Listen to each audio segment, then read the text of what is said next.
Hi, I'm Michelle Ward. As a mom, I've looked my children in the eyes with love and hoped I can lead them toward a bright, wonderful future. But as a neurocriminologist who's been studying violent crime for the last 20 years, I've also quietly hoped that at the very least, I'm not raising a future serial killer. And if you can relate to that taboo thought, congratulations, you've just found your new favorite podcast. This is How Not to Raise a Serial Killer. Hi, Christa. Hi, Michelle. How are you? This is Christa. She's been with us before, one of my all-time favorites, and she's so sweet to come back again. I think she will enjoy this case because it involves not only an interesting story, but also some community issues that I think Christa will be into. This is the case of Deborah Liles. You know, it didn't get that much attention, this case, and I'm not sure why, because it's pretty interesting. Well, I'm going to start at the beginning, because this story, I think, is best told linearly. Okay.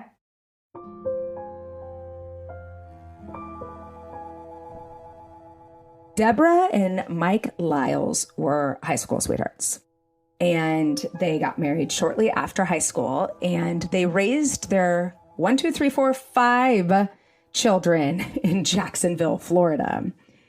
And they're busy. So she stayed home to do that because that's a lot of humans to raise. And they just look like the sweetest family.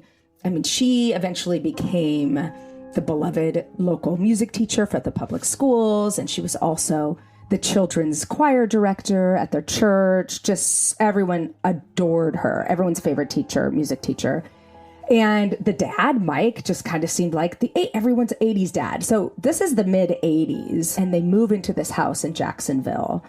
He worked at a bank, and then he helped run a labor company, and they raised all of these children in a ranch-style home, but it was almost like a Spanish ranch-style home in Jacksonville, and it was dubbed the Castle. I mean, it's not huge, ornate, anything like that, but I think it's because it was white, and it was kind of big, and they love their house. They love their neighborhood.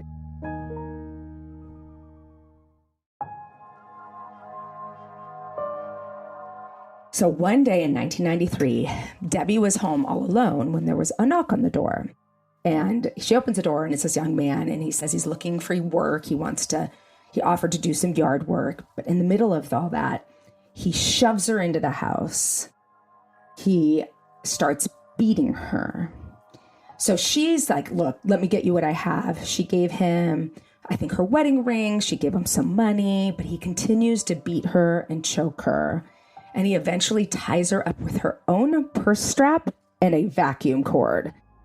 To me, that visual of like, oh, hey, mom, like, was she cleaning her house? Like, he took her purse and her vacuum cord and ties her up. She doesn't die, though. She's a bloody mess, but thankfully she survives. And when she was eventually found, she was covered in the blood. It was a pretty violent beating, and she was covered in blood. And the police say she was asking for a hug. Oh, I know. She wanted a hug. I know, Deborah. The Liles family decided they were going to stay in that home regardless, despite that vicious attack. This was a very special place for them. It's where they raised their children, and they wanted to be part of that community. I mean, they continued to have stuff stolen around their property.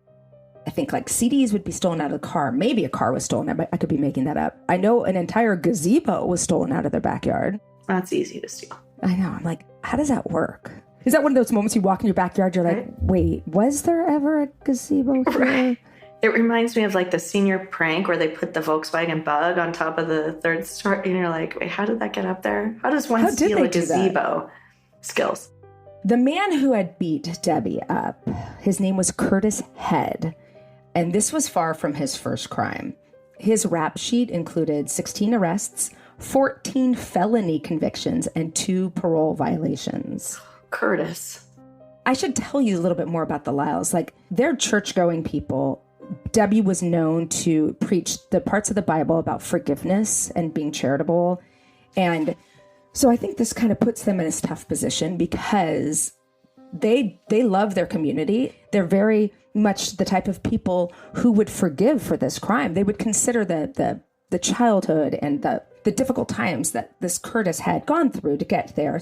But then we find out that Curtis Head is being considered only 6 months into his life sentence for what he did to Debbie. He's being considered for early parole.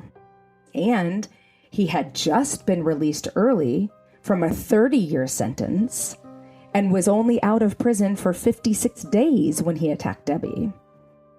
Obviously, Debbie and Mike aren't having it. They traveled to the state capitol to make sure they were heard. And, I mean, they're a very compassionate, forgiving couple, but he had literally, like, he's not the guy to let out because of overcrowding. Like, he clearly needs something else, right? There's something needs to happen there. He's trying to guarantee himself a long prison sentence, if not forever in prison. Ultimately, Curtis Head is not released, and I think that's a good thing. But it was a jolting probability because, I mean, they don't know, is he going to come back for them? And is he going to do this to someone else? So ultimately, the possibility of parole was denied, but this also inspired Mike to become president of the local chapter of Stop Turning Prisoners Out. So here's where you see what must have fomented conflicting feelings for the Liles family. Because naturally, this organization supported laws that would have disproportionately harmed the Black community. But the Liles family were very anti-racism. In fact, the main reason they stayed in the home, despite the additional burglaries after Debsy's assault, was because they didn't want to be part of the white flight. They didn't want to be part of the legacy of racism. So it was complicated, but we have to also remember this was personal. They got her this time, son. That's the message that Debbie's son, Gerald, heard from his dad on March 23rd, 2017. In an unbelievable, tragic repeat of history, Debbie had been attacked again. So it was about 24 years after the first attack, Debbie was again home alone in the castle when a 24-year-old man named Adam Lawson Jr. crawled through an open window or an open door, we're not sure. And he tried to hide, but he was soon spotted by Debbie. And at that point, he could have left, he could have run, he could have done anything other than the horrific thing he actually did do next. She grabbed a golf club to defend herself. He ripped it out of her hands and chased her like a horror film. He chases her down the hall into the kitchen where he proceeded to beat her so violently with that club that he shattered her skull and her jaw. And then, of course, he pillages the house. He stole everything he could find of value. Multiple TVs and, everything that was there because he had time now. He grabbed a bunch of frozen food, too, which I don't know what to do with that. And he loaded all of these goods into their Buick. And he drove away. Took a lot of stuff, but who cares? He left her there dead. And in this time, it wasn't the police who found Debbie. It was her husband of about 40 years. He walked in. He noticed the freezer door was open. Then he saw the club, the massive, massive pools of blood. I mean, when someone's beaten in that fashion, like you get blood spatter. So there's cast off. Every time it's lifted up, it casts off to the ceiling. And then the spatter, when it hits the person, it spats out. It's horrifying. I've seen more crime scene photos than I need to. And it's like someone takes a paintbrush and just twirls it around. And that's what this poor guy comes home to. Mm-hmm. Mm-hmm. All of their 5 children, everyone gets notified. They're all able to make it to the house just as her body's being removed in a body bag. But then they can't go in because it's a crime scene. So what they did instead is they scoured the neighborhood for cameras. And with the police, they were able to piece together the movements of the Buick, including it pulling into the trailer park where Lawson lived. Got to put the frozen food away, I suppose. He was arrested after bloody shoes and a handgun were found in his trailer, and they ended up with more than enough evidence to charge him. The family's destroyed. I don't even need to get into some of the things that they were saying about what they went through at this time. Every member of this family is present for Lawson's court appearances. And, one guy they saw come in was all beaten up and they'd hoped that was him. They hoped that Debbie had fought hard enough to injure him, but it wasn't him. Who ends up coming in is this teeny tiny guy. He's quite little. And that frustrated Mike Lawson. He's like, I'm a widow because of that shrimp. But while they were there, they learned that Debbie suffered a lot more than they'd originally anticipated. They kind of hoped that she'd been knocked out maybe by the first blows, but then the prosecutor comes running down the hall and he said, guess what? We can pursue the death penalty should we want to, because the medical examiner noted that the blood vessels around Debbie's eyes were ruptured, meaning she was strangled in addition to beaten. That then elevates the killing to, quote unquote, especially heinous, atrocious, or cruel. So they can go after the death penalty. But it gets worse. One of the daughters later saw the crime scene photos. She said her mom was in a giant pool of blood. Her ear was basically severed, brain matter exposed, eyes black and blue, and fists clenched in a giant pool of blood. So I'm like, okay, I don't know. I could see that. No. No. Yeah. No. So they're in the middle of all of this and having to be at all these court appearances. But then it gets a little trickier for the Liles family because Adam Lawson, the killer, said he would plead guilty if there was no death penalty on the table. So now they have a big decision to make. One of the members, the youngest son, Gerald, is categorically against the death penalty out of principle. But they're offered this thing called restorative justice. Have you heard of restorative justice? I have, but I would like for you to explain it in case my definition of it is incorrect. I figured you'd be the type who had heard of it just because of kind of what you like to read and what you're interested in. Restorative justice is an approach to justice where one of the responses to a crime is to organize a meeting between the victim and the offender. And sometimes, with lawyers and maybe other people in the community. The goal is for them to share their experiences of what happened, to discuss who was harmed by the crime and how, and to create consensus for what the offender can do to repair the harm. Restorative justice seeks to include the victim's family in the justice process, the survivors, because often they don't get to participate. They don't get to ask questions. And usually the families want answers. So it's an opportunity to get together with the killer and talk. I saw a headline just yesterday about a family, and I didn't read the article, but the family saying that the person who killed their mother received the death penalty, and that made them, they were saying that made the crime feel even worse, that instead of giving them some relief, but I can see how being a part of the process, having those conversations could be healing in some regard. Well, and I think that's sometimes what people want. Like, most victims say what they want most from the criminal justice system itself is safety for themselves and for their communities. Mm-hmm. Some want vengeance. Some want to see the criminal go down for sure. Mm-hmm. But the people who take part in the restorative justice tend to believe that harsh punishment just creates more problems and destruction. Really, most of them who participate really want answers. Because once the ball's rolling in the trial, the criminal proceedings, you don't get to talk to the person who killed your family member. You can make a victim's impact statement, but you don't get to ask any questions. That's not allowed. They're not forced to talk to you. Mm-hmm. Yeah, and you want them to feel that accountability. You want them, it's one thing to have a court impose upon you a punishment, but you also want that person to take accountability, to apologize, to say something. I don't know, but to admit that they did something wrong. Because so often they plead not guilty and then they're saying, oh, I didn't do it. Yeah, that's right. The accountability, that must be some sort of closure. I mean, not in a good way, but not that you feel any better. It doesn't bring your loved one back, but just that getting eyes on the perpetrator and making him say something to you so that you can understand. And while most of these people probably don't experience a lot of remorse, you might have that exception of the person who did. So, I mean, I don't know. I don't know if I could do it. Some people say that it gives them more control over their own case, the victims more control over the own case, the ability to communicate with this person who caused the pain, and a chance to learn what happened during the crime and why. And for the Liles family, they had some questions like, did our mom know she was going to die? And how did you carry the big TV out by yourself? Like, that's the kind of thing it's just bugging them. They want to know. This gets brought up, this opportunity to participate in this gets brought up.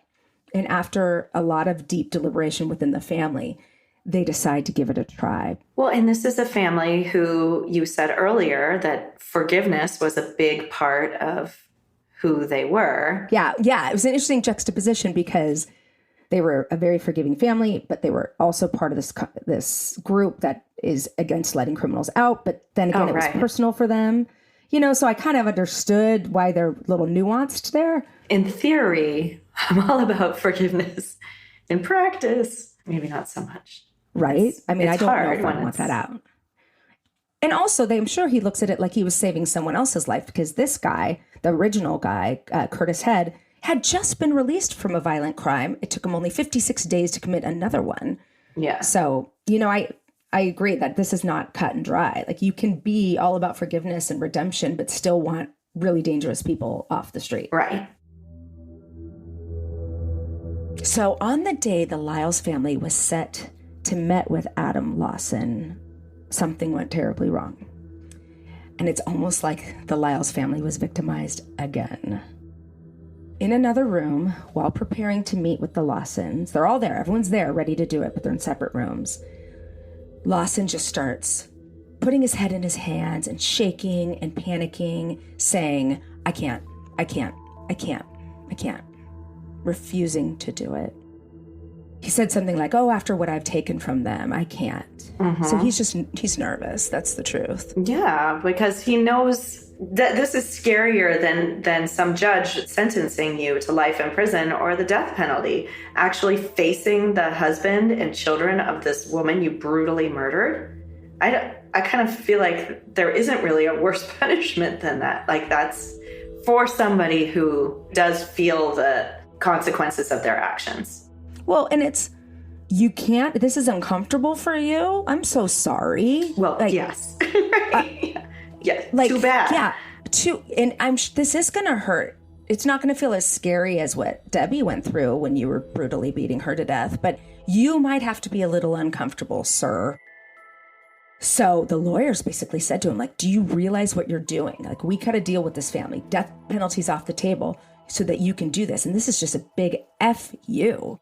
And he's just like, can't do it. I can't do it. So after more than an hour trying to convince Lawson to do this, the attorneys went to the Liles family and they're just like, I'm so sorry. He won't do it. He refuses. And he's almost catatonic now. And then somebody was like, he just feels so bad. I'm like, I don't know if he feels so bad. I think the guy's a coward.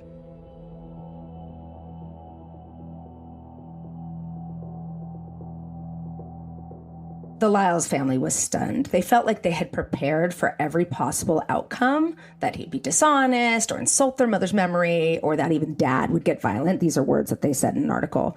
But they had not prepared for the possibility that this jerk would back out. So then Mike's like, no, go back in there and try it again. Make him do this. And while the attorneys went back in there, Mike Liles and the 5 Liles kids kind of just sat and talked about what are our options. One of them even made a flow sheet. And it's like, okay, the process of the trial, especially a death penalty trial, is grueling. And they would be spending their lives trying to make sure this guy was killed. Or worst case scenario, what if by some technicality he gets off, Lawson gets off, and he could go kill somebody else? As a family, they decided, we are going to let this lie. We'll exchange for life in prison. Maybe we'll try to meet him later behind bars. But what pissed the Liles off the most was that this guy, in their words, had the audacity to carry out such an extraordinarily violent murder, but just wouldn't simply sit down with them. And Mike Liles is like, shouldn't he be forced? Like, you can sentence the man to lethal injection, but you can't force him to speak to us. He doesn't have to say anything. Just put him in the room with us. Just make him sit here with the 6 of us. They forced him to watch home videos, and he was just covering his eyes and going like this with his ears. Like, the guy can dish it out, but cannot take it.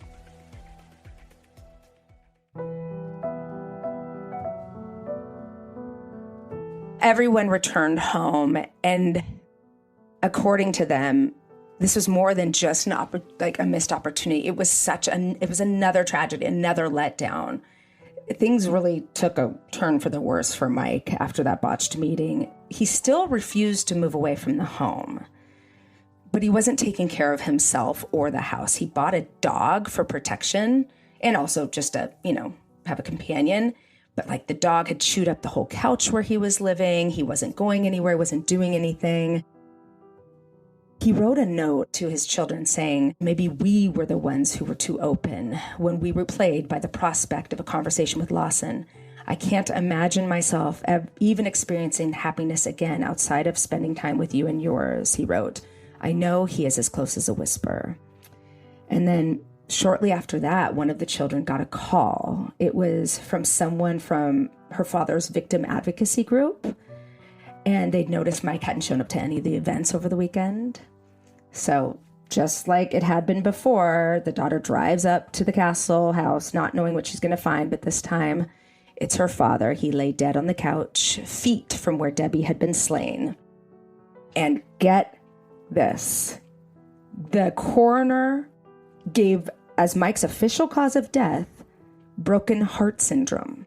It's this stress-induced cardiomyopathy that's actually a thing, and in rare cases, it can be fatal. One of the daughters said, it's not a broken heart, it's restorative. This problem that we had with restorative justice is what killed our dad. So as much as restorative justice has worked for some people, it backfired and was horrible for the Liles family. Oh, it's just heartbreaking. Heartbreaking. Like, how do you ever trust anybody ever again? Jacksonville's an interesting place. Like many communities, it was designed to be segregated back when it was being planned. This becomes important when I tell you about a bit of research. Like, what does it mean to live in a community that was purposely designed this way, and what happens there? So there's this Great Depression era practice called redlining. And I'm just going to read it just almost exactly verbatim from like the definition I found online because it's complicated and I think they do a good job. I was horrified. I had no idea about this. For years during the Great Depression, the United States government created the Home Ownership Loan Corporation to help Americans purchase homes and help stimulate economic recovery. Neighborhoods and cities across the country were segmented and mapped based on perceived risk in lending. And that would guide the lenders into making decisions about where and to whom to provide home mortgages. And that segmentation and mapping was the birth of redlining. So these perceived risks in lending were based both on financial and racial considerations. Yep. So you know about this. As evidence, have you heard about redlining? Yes. And the town in which you and I grew up, there's stuff coming to light about clauses in your mortgage about who you can and cannot sell your house to. Mm-hmm. Oh, yes. That is disgusting. I have to go back and look at my parents' I don't know if they still have a copy of their mortgage that they signed in 1974, but my guess is it's a part of their mortgage. Well, so this is so horrifying because if you actually look, like it's explicitly racialized language in the official documents, like you're saying, like in the mortgages. Yeah. Segmentation via residential security maps identified neighborhoods that were considered low risk, which is like the neighborhoods you and I are talking about, labeled A and B, moderate risk, which is C, and they would make loans there. But the neighborhoods deemed too high, labeled D, they would not lend at all. Right. So as a result, predominantly Black, Indigenous, and people of color communities were placed in the red or too high risk zone, nearly eliminating any access to mortgages or refinancing options or small home improvement loans. And that's how it was termed a red-lined neighborhood. And it was deemed justifiable by the Federal Housing Administration at the time. Fabulous. It was alleged that wherever African Americans purchased homes, property values were guaranteed to fall. I'm sorry, this wasn't that long ago. No. And actually, I have a friend who was selling their house in the Bay Area, and they were advised to take down any pictures in their house, any evidence that would show that they were people of color, because they had their house appraised and they got a very low appraisal. And so then they took down all evidence of who they were and they got the house reappraised for $200,000 more. That's gross. That's gross. This was like 2 years ago. That's current events. Ugh. And my children's school did a great job discussing all of BLM. And I had this great opportunity to talk to them about how I didn't realize how all the systems I benefit from really oppress other people. Like, we've had really open conversations about that. Yeah. I can't even. Specifically in Jacksonville, redlining was implemented in 1937.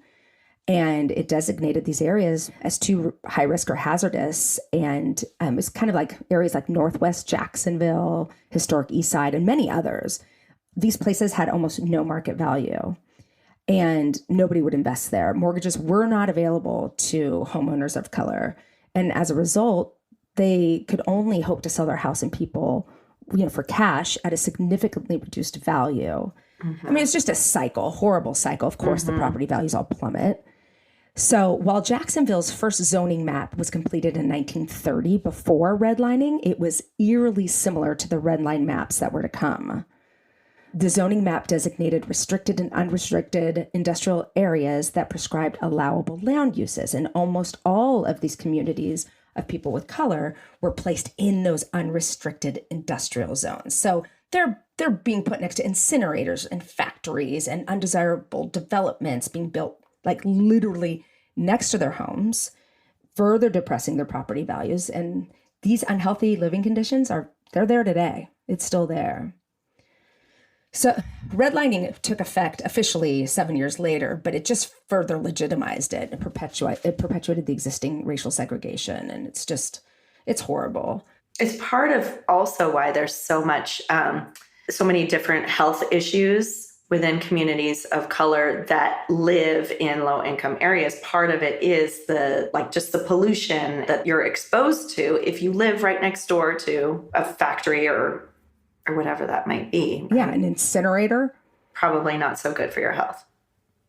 I mean, these were all happening. This practice continued for another 30 years during a time when Jim Crow laws were also prolonging racial segregation. The Fair Housing Act of 1968 outlawed segregation in housing.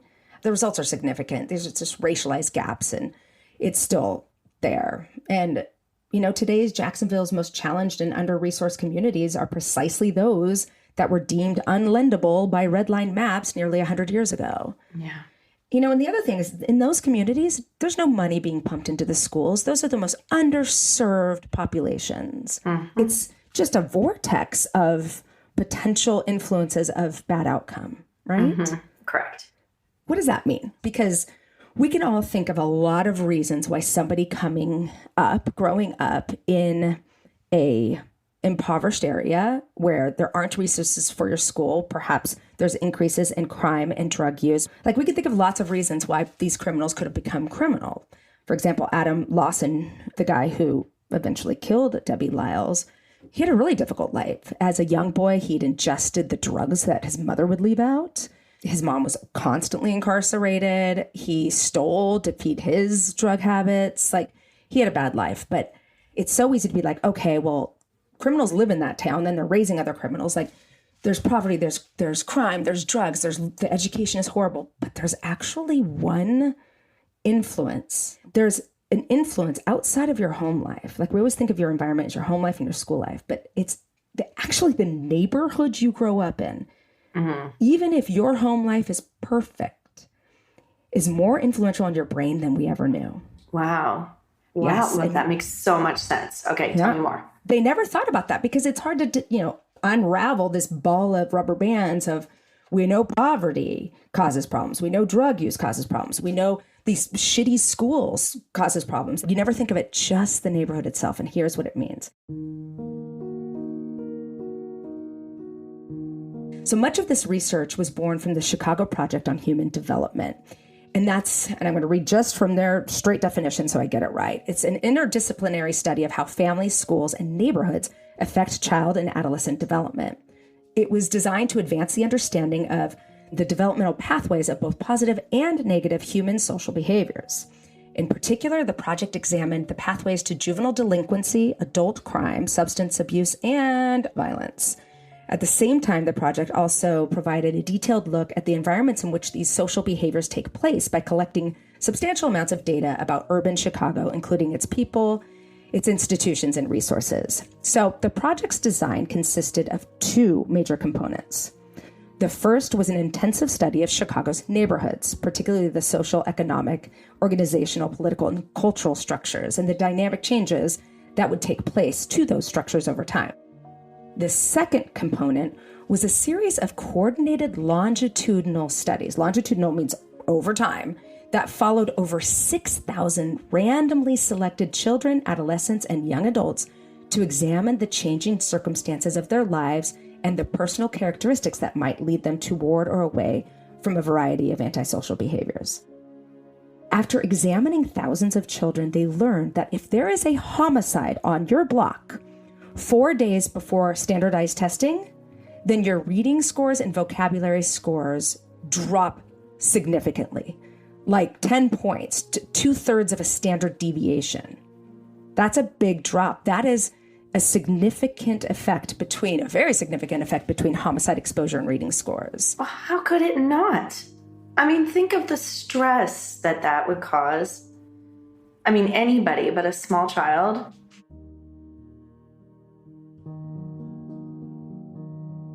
And to put that into perspective, Adrian Rain in, my Bible that I'm always looking at, the Anatomy of Violence, he says that's as strong as the ability of a mammogram to detect breast cancer. Like, that's a strong effect. And how do we get there? There's a couple of ways. You think it's constantly living in vigilance, right? You're thinking, I could be victimized. Somebody I knew was just victimized. Even if your own home life is great, it's stressful. You walk to school and be harmed. But there's another way that's actually happening too. It's actually changing brain structures. A bunch of other studies. I could not believe how many studies have been done on this. Additional researchers have shown, and as teachers already know, that school children exposed to neighborhood violence can have a tougher time in learning, of course. They experience more stress and depression, like you were just saying, how stressful, than their identical peers growing up in safe neighborhoods. Exposure to community violence, it really is a significant public health issue. I mean, it's long been associated with poorer cognitive performance, but they now see it's a risk for psychiatric illness and violence. So it seems intuitive. I always thought, well, it's too hard to disentangle. You live in a violent neighborhood, there's just too many factors. But these studies are showing that the risk for future violence, just because you were exposed in childhood to community violence, it's there, even if you don't have any of the other risk factors. A separate study in Los Angeles of adolescents looked at the neural correlates of community violence using children from moderate to high crime neighborhoods. Violence exposure negatively correlated with measures of SES, which is socioeconomic status, IQ, and gray matter volume. So violence up, all of those are down. So with violence up, your socioeconomic status is down. That's to be expected. IQ is down and gray matter volume's down. Okay, they went above and beyond that. They controlled for the effect of SES. So now we're going to eliminate the socioeconomic status. So now it's those of us who are the lowest socioeconomic status, they're being controlled for in the group. Let's look again. Still, violence exposure negatively correlates with IQ and gray matter volume in the regions of the brain involved with high-level cognitive function and autonomic modulation. So this is evidence that the frontal brain regions, which I talk about all the time, that are involved in cognition and affect, appear to be selectively affected by this exposure to community violence, even in the healthy, non-delinquent adolescents who are not the direct victims. Their brains are changing just because they're hearing about it. And get this, that's just showing the frontal part of the brain. Different studies have shown that there's also reductions in the amygdala and hippocampus in these youth who are exposed to community violence. So those are the limbic system, the emotional system, the memory, the right from wrong, all of that, empathy, that all lives there.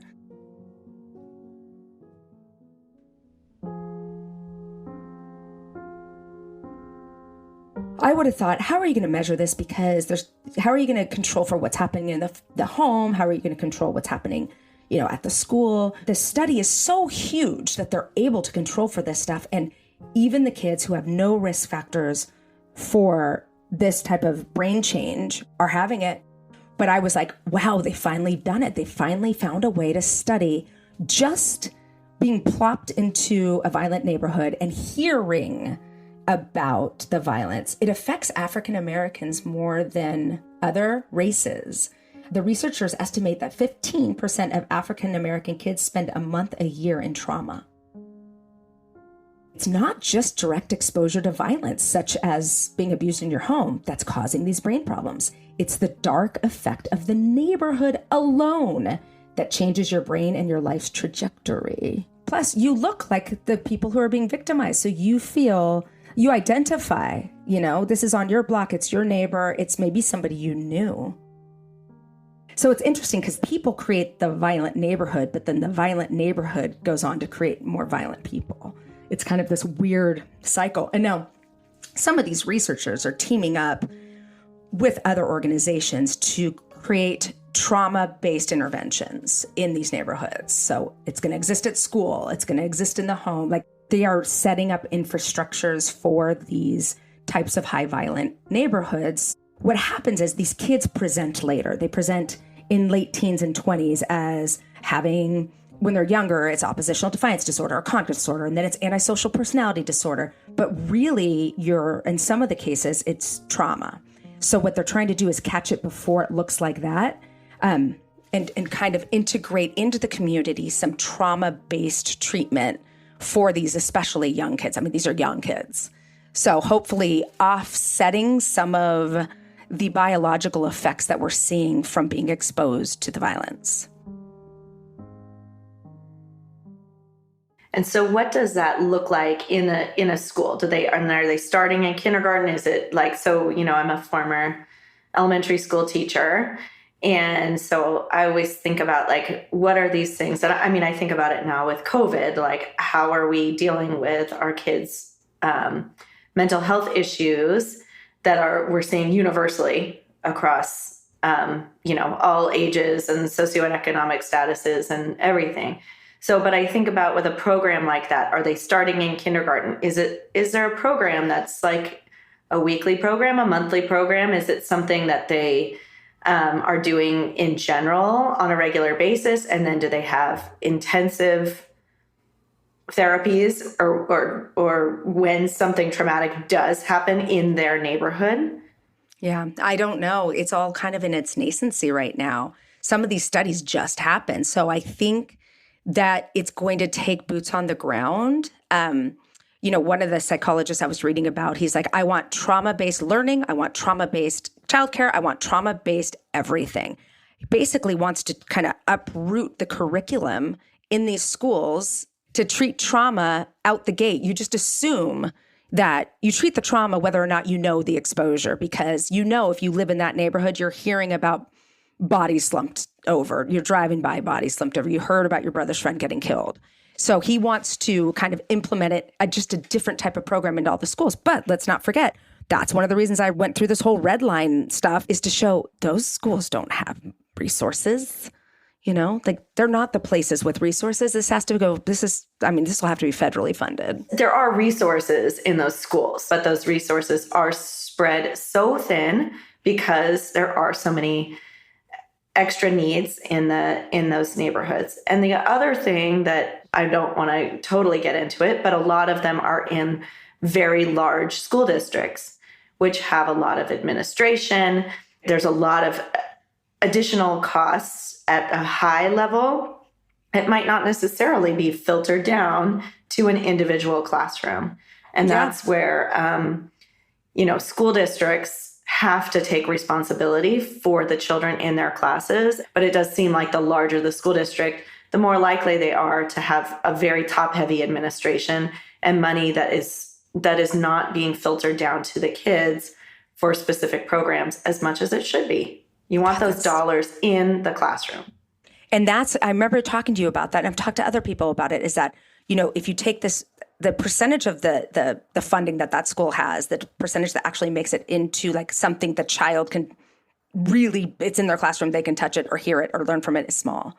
And I imagine a program like this that's new, based on new research, is not the top of the list. Right. And people would say, oh, it's soft science. right? It's not important. Right.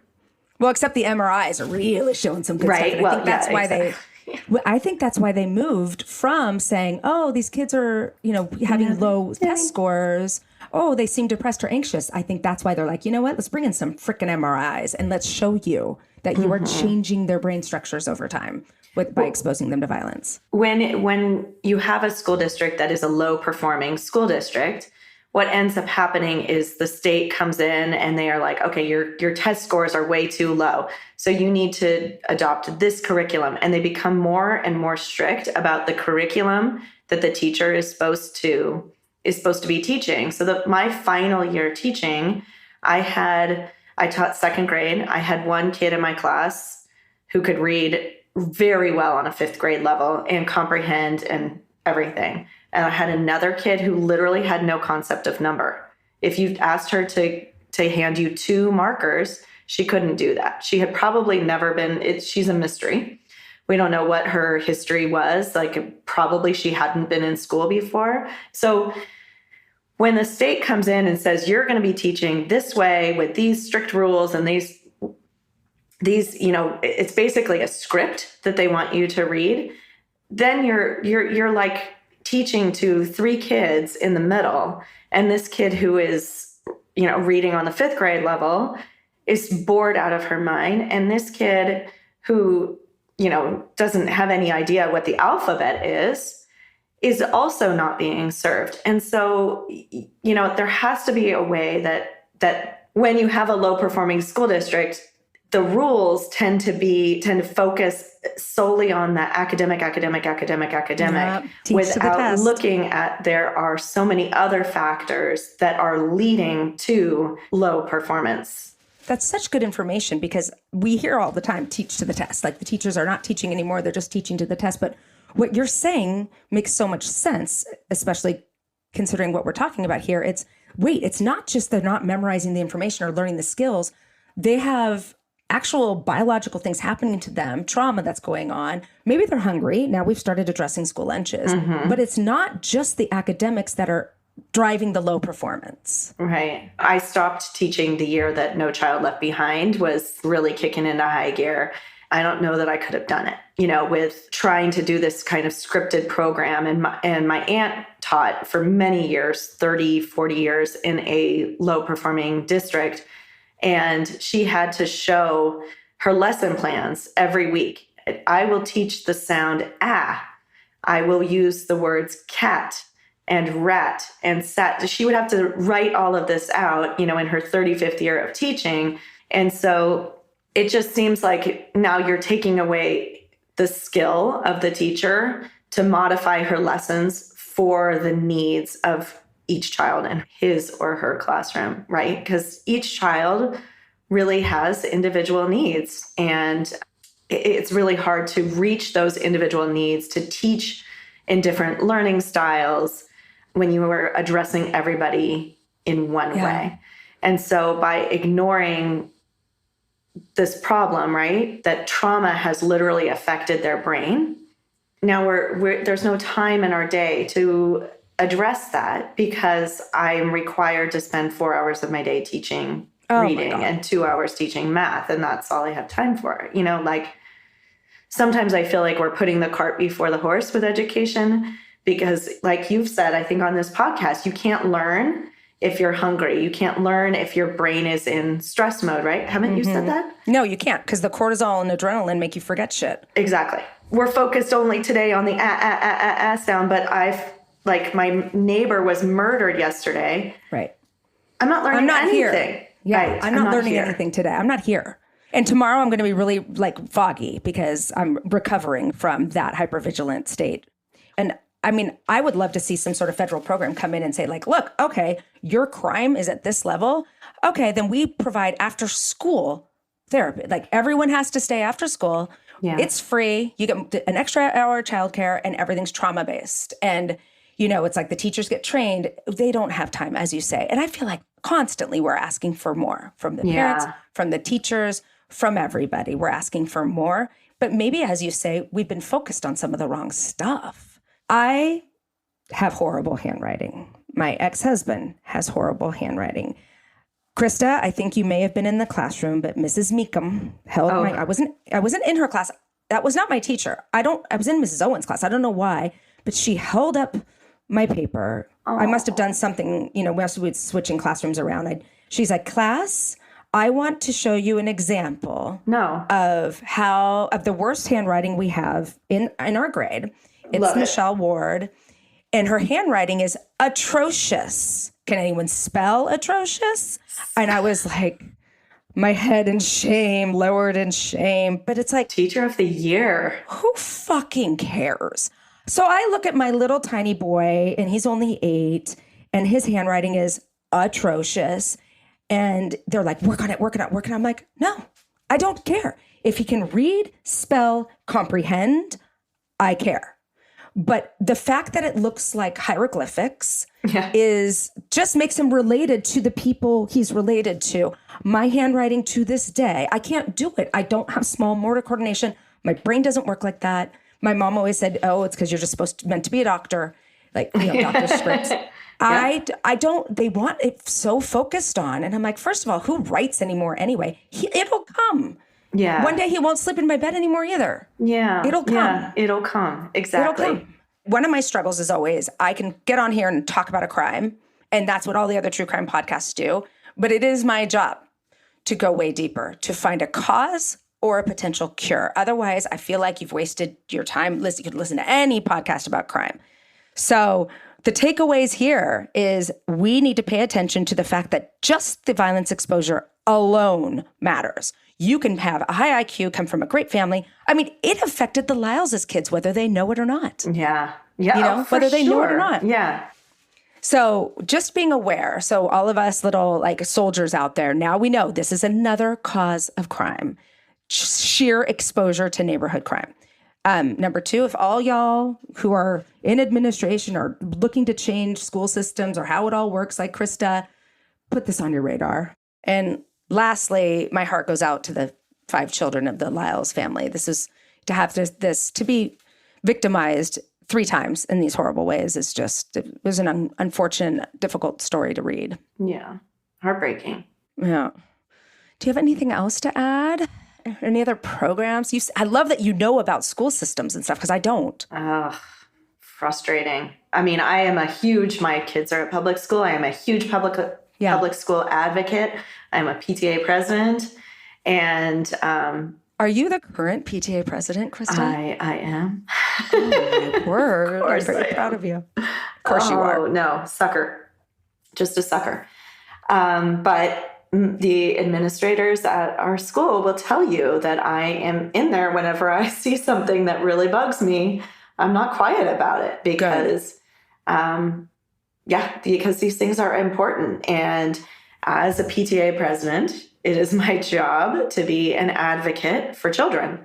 That is the role of the PTA, is to be an advocate for children. So personally, in my own school where my own daughter goes, but also, universally as a group, the PTA is the largest advocacy group for children. So they might get a letter from me. Oh, I love that. You can help me put together some statistics so that this is something that we can advocate for in our schools. And just to think about what we can do, there was actually a homicide down the street from us when my littlest one was in first grade. Her classmate's father killed his mother in front of him. Killed the child's mother or his own mother? Oh. Yes. And then put the kid in the car, dropped him off at his mother's house, at grandma's house, and then went and killed himself. But this happened literally down the street from us and to somebody in my little one's class. First grade class. I don't know what was said after that and the trauma that was, that kid that ended up moving with his grandparents. So hasn't returned to our school, since then. But anyway, just what do we do when a tragedy occurs in our neighborhood? How do you handle that? Well, Christa, you and I, growing up, we had at least 2. We had at least in our white, wealthy, obnoxious, Tell the listeners what you were telling me this this summer when we were talking about one of those homicides and what your teacher said to you. Yes. I wanted to know why. I would love for you and I to talk about this crime on this podcast. I know. I don't want to hurt this young boy. He's not young now. He's our age. But I always noticed that his mother wasn't ever coming to school. It was always his father. And Mrs. Catton was helping me shove all my stuff into my backpack because I never clean it out. My car and my life is exactly the same. My friends all joke. They're all like, hey, Michelle, we're cleaning out. Look at Auntie's backpack used to look like this. That's how it is. Executive functioning. Executive functioning. How's your prefrontal lobe? Mrs. Catton's trying to get it, shove it in there. And I said to this little boy, I said, Norman, why is your mom never here? And Mrs. Catton, who was a wonderful, lovely, warm teacher, just goes, shh, don't ask him about that ever again. Don't talk about that. Yeah. And poor guy probably wanted to talk about it, right? Mm-hmm. Yeah. Or probably needed to with a nice friend. I was a good friend to people who I didn't know. So, I didn't know him well and I wanted to. But yeah, so maybe we'll come on and talk about those crazy. Yeah. I've strangely been around a lot of homicides. It's weird. Maybe that's why I'm in this. I need to leave. I've been convicted of nothing. Christa, you're the best. Thank you. You always welcome. add. You add. Like, I don't know anything about how the school districts work. It's just because I can't keep my mouth shut, Michelle. I feel like that's not true. And you are definitely one of those where I know you're going to come on and tell me something that makes me feel smarter afterward, and I really appreciate it. So thanks you. Thanks for the ego boost. I needed that. This has been How Not to Raise a Serial Killer, and we will see you again soon.